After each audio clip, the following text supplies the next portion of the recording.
जय माता दी। धर्म कर्म जीवन में आप सभी का स्वागत है। माता रानी की कृपा आप सभी पर सदा बनी रहे। आज हम इस वीडियो में सुनेंगे बसंत पंचमी की कथा और बसंत पंचमी की कथा के जरिए हम जानेंगे कि बसंत पंचमी का त्योहार क्यों मनाया जाता है और बसंत पंचमी का त्योहार मनाने के पीछे क्या कारण है। तो चलिए हम बसंत पंचमी की कथा सुने। बसंत पंचमी की कथा सुनने के लिए आगे बढ़े। अगर आप चैनल पर नए हैं तो चैनल को सब्सक्राइब करें और नोटिफिकेशन बेल को जरूर दबाएं ताकि इस तरह की कथाएं और जानकारी आपके पास पहुंचे सबसे पहले। तो चलिए जानते हैं बसंत पंचमी की कथा। उपनिषदों की कथा के अनुसार सृष्टि के प्रारंभिक काल में भगवान शिव की आज्ञा से भगवान ब्रह्मा ने जीवों की रचना की। खास तौर पर उन्होंने मनुष्य योनि की सृजना की। लेकिन अपनी सृजना से ब्रह्मा जी बिल्कुल भी संतुष्ट नहीं थे, क्योंकि उन्हें ऐसा महसूस होता था कि कहीं कोई कमी रह गई है, जिसके कारण संसार में सृष्टि में चारों ओर मौन छाया रहता है। तब ब्रह्मा जी ने इस समस्या के निवारण के लिए भगवान श्री हरि विष्णु की स्तुति की। ब्रह्मा जी की स्तुति सुनकर भगवान विष्णु तत्काल ही उनके सम्मुख प्रकट हो गए और उनकी समस्या जानकर उन्होंने आदि शक्ति माँ दुर्गा का आह्वान किया। विष्णु जी का आह्वान सुनकर माँ भगवती दुर्गा वहां पर प्रकट हुई।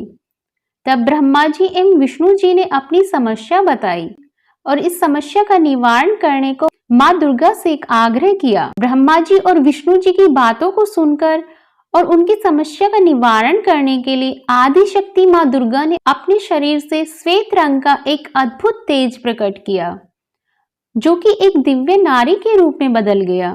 यह दिव्य नारी रूप एक चतुर्भुज सुंदर स्त्री का था, जिसके एक हाथ में वीणा थी और दूसरा हाथ वरद मुद्रा में था, यानी आशीर्वाद की मुद्रा में था। अन्य दोनों हाथों में पुस्तक एवं माला थी। आदि शक्ति श्री दुर्गा के शरीर के तेज से उत्पन्न होते ही उन देवी ने वीणा का मधुर नाद किया, जिससे संसार के समस्त जीव जंतुओं को वाणी प्राप्त हो गई।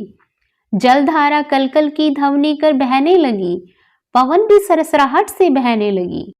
तब सभी देवी देवताओं ने शब्द और रस का संचार कर देने वाली उन देवी को वाणी की अधिष्ठात्री देवी सरस्वती कहा। इसके बाद आदि शक्ति भगवती दुर्गा ने ब्रह्मा जी से कहा कि मेरे तेज से उत्पन्न हुई यह देवी सरस्वती आपकी पत्नी बनेंगी।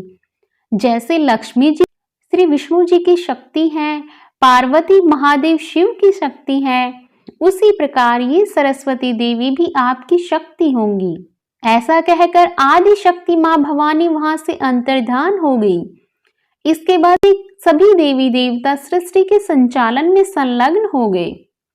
देवी सरस्वती को वागीश्वरी, भगवती, शारदा, वीणा वादिनी और वाग देवी सहित अनेक नामों से पूजा जाता है। ये विद्या और बुद्धि प्रदान करने वाली देवी हैं। संगीत की उत्पत्ति करने के कारण इन्हें संगीत की देवी भी कहा जाता है। बसंत पंचमी को इनके प्रकट होने के दिवस के रूप में भी मनाते हैं। ऋग्वेद में देवी सरस्वती का वर्णन करते हुए कहा गया है कि परम चेतना है। सरस्वती के रूप में ये हमारी बुद्धि, प्रज्ञा और मनोवृत्तियों की संरक्षिका है। हम में जो आचार और मेध है, उसका आधार भगवती सरस्वती ही है। इनकी समृद्धि और स्वरूप का वैभव अद्भुत है। पुराणों के अनुसार श्री कृष्ण ने देवी सरस्वती से प्रसन्न होकर उन्हें वरदान दिया था कि बसंत पंचमी के दिन आपकी आराधना की जाएगी, और तभी से इस वरदान के फलस्वरूप बसंत पंचमी के दिन विद्या की देवी सरस्वती जी की पूजा होने लगी, जो कि आज तक जारी है। हिंदू धर्म में बसंत पंचमी का पर्व बहुत ही धूमधाम से मनाया जाता है। इस दिन माँ सरस्वती की विधिवत पूजा अर्चना की जाती है। इस दिन देश में बसंत ऋतु की शुरुआत मानी जाती है। इस पावन दिन माँ सरस्वती की पूजा करने से बुद्धि व ज्ञान की प्राप्ति होती है। इसके साथ ही यह दिन सभी कार्यों के लिए बहुत ही शुभ माना जाता है। बिना मुहूर्त के विचार किए ही नए कार्य की शुरुआत इस दिन उत्तम मानी जाती है। बसंत पंचमी का पर्व भारतीय जनजीवन को कई प्रकार से प्रभावित करता है। इसे ज्ञान, कला और वाणी की देवी माँ सरस्वती के प्रकटोत्सव के रूप में मनाया जाता है। वसंत ऋतु आते ही प्रकृति का कण कण खिल उठता है। मानव तो क्या, पशु पक्षी पेड़ पौधे यानी संपूर्ण प्रकृति ही उल्लास से भर जाती है। हर दिन नई उमंग और उत्साह का संचार होता है। बसंत पंचमी को लोग श्री पंचमी और सरस्वती पंचमी के नाम से भी जानते हैं, क्योंकि इस दिन माँ सरस्वती प्रकट हुई थी। माँ सरस्वती ने अपनी वीणा से बसंत राग छेड़ा। इसके फलस्वरूप सृष्टि को वाणी और संगीत की प्राप्ति हुई। सरस्वती देवी ने वाणी के साथ साथ विद्या और बुद्धि दी, जिससे संसार को ज्ञान का प्रकाश मिला। विद्यार्थी, शिक्षाविद, कलाकारों के लिए बसंत पंचमी का दिन बहुत ही महत्व रखता है। इस दिन विद्यार्थी और शिक्षाविद माँ शारदे की पूजा कर उनसे ज्ञान और बुद्धि प्रदान करने की प्रार्थना करते हैं। इस दिन कवि, लेखक, गायक, वादक, नाटककार, नृत्यकार और संगीतकार सभी अपने दिन का प्रारंभ अपने यंत्रों और उपकरणों की पूजा और माँ सरस्वती की वंदना से करते हैं। बसंत पंचमी से बसंत ऋतु का आरंभ भी माना जाता है। बसंत ऋतु को ऋतुओं का राजा कहा गया है।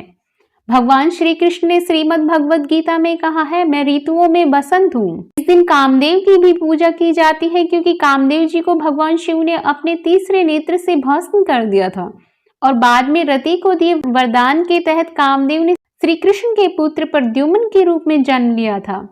बसंत पंचमी के दिन ही भगवान श्री राम सबरी के आश्रम में गए थे। बसंत ऋतु के आगमन पर वृक्षों से पुराने पत्ते झड़ जाते और नए पत्ते आना प्रारंभ होते हैं।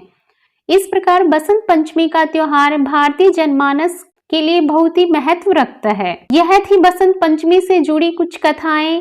कथा जानकर आपको कैसा लगा जरूर बताइएगा। अगर आपको यह कथा अच्छी लगी है तो वीडियो को लाइक कीजिए, शेयर कीजिए और चैनल को सब्सक्राइब करना बिल्कुल मत भूलिएगा। धन्यवाद।